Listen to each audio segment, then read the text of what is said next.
We continue to live with the deadly consequences of Joe Biden's horrific leadership. Nearly 100,000 Afghans were recklessly released into the United States with little to no vetting. There was no regard for the disorder and violence that this would unleash on American communities and American culture. Reportedly, thousands of these strangers and unknown individuals were flagged to the Biden administration for national security, public safety, and fraud concerns. But the terrifying truth is that the Afghanistan debacle is just a small part of Democrats' complete and total betrayal of the American people during the Biden years. The tragedy that we just witnessed the day before Thanksgiving is a reminder that untold thousands of terrorists, gang members, and criminals were invited into our country and remain here to this very day. The border is now secure.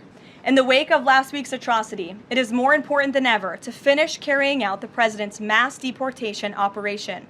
America cannot allow millions upon millions of unvetted illegal aliens to be rewarded with amnesty after they broke our nation's laws to come here.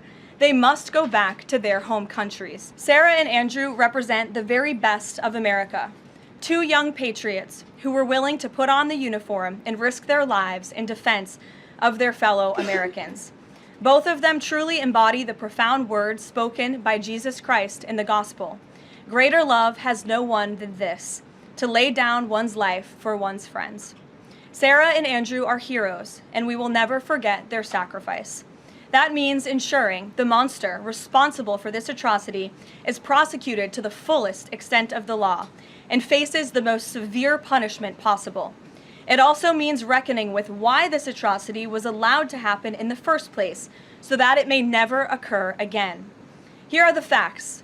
The terrorist who gunned down American soldiers blocks away from the White House in an ambush was an Afghan national who was flown into our country by Joe Biden's administration in September 2021 in the chaotic wake of their botched withdrawal from Afghanistan, one of the most embarrassing moments in the history of our great country.